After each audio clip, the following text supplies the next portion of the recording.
नमस्कार, मैं मनीष शर्मा, न्यूज़ 21 देख रहे हैं आप। जैसलमेर के सबसे बड़े श्री जवाहर अस्पताल से मानवता को झंझोर कर रख देने वाली बेहद दर्दनाक और गंभीर तस्वीरें सामने आई है। यहाँ अस्पताल की मोर्चरी में शवों को सुरक्षित रखने के लिए लगाया गया डीप फ्रीजर पिछले कई दिनों से खराब पड़ा है।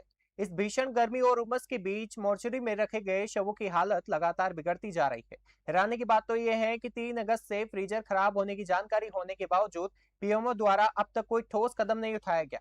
सबसे बड़ा सवाल यह है कि जिस मोर्चरी के रखरखाव और व्यवस्थाओं के नाम पर सरकारी बजट खर्च होता है, वहां शवों को सुरक्षित रखने जैसी बुनियादी व्यवस्थाओं तक क्यों नहीं सुधारी जा रही है। मोर्चरी की नई बिल्डिंग को शुरू होते हुए अभी कुछ ही साल हुए हैं। इसके बावजूद डीप फ्रीजर का बार बार खराब होना अस्पताल प्रशासन की कार्यप्रणाली पर गंभीर सवाल खड़े करता है।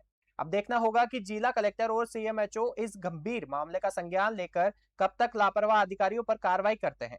इस मामले पर ज्यादा जानकारी देने के लिए हमारे साथ फोन लाइन पर संवाददाता महेंद्र सिंह चौहान जुड़ चुके हैं।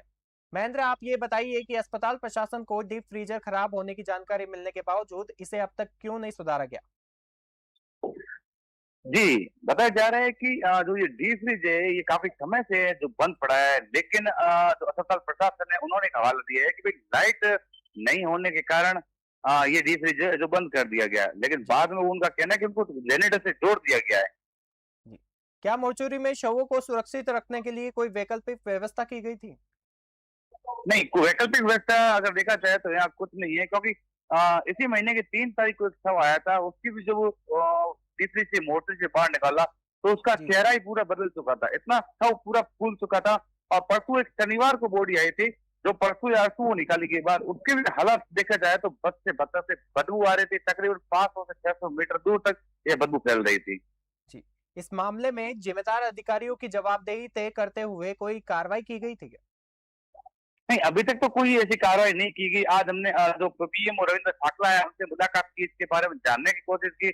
उन्होंने बताया कि ऐसा कोई मामला नहीं है, बाकी मामला संज्ञान में आते ही उन्होंने जांच करे, बोले फ्रिज चालू है। लेकिन ऐसा कुछ नहीं। जब हमने देखा, न्यूज़ 21 की टीम ने देखा, वो फ्रिज पूर्णतः बंद था उस समय। जी। और सड़ते शवों से उठ रही दुर्गंध के बीच महिला और बच्चों के वार्डों के मरीजों पर क्या असर देखने को मिला?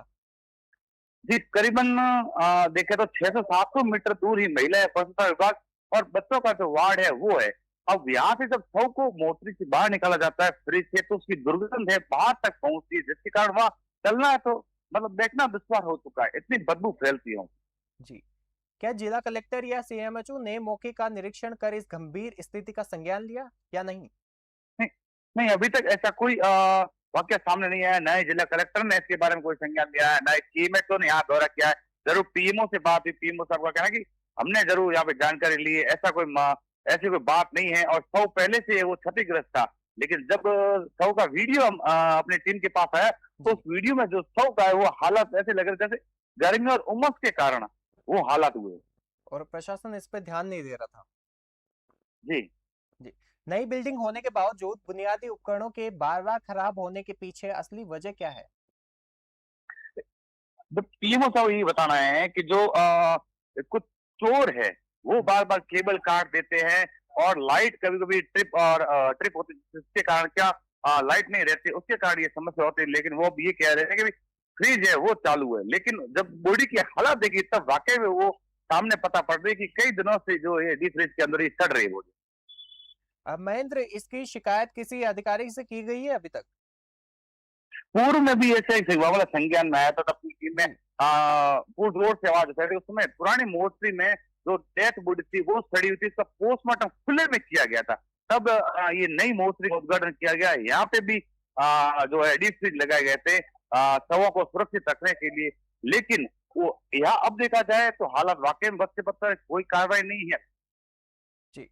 महेंद्र, आपका बहुत बहुत धन्यवाद इस खबर पर इतनी जानकारी देने के लिए।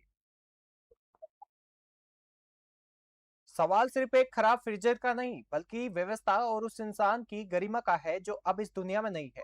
देखना यह होगा कि जिला प्रशासन और जिम्मेदार अधिकारी इस मामले पर कब तक सख्त कदम उठाते हैं। देखते रहिए न्यूज़ 21। नमस्कार।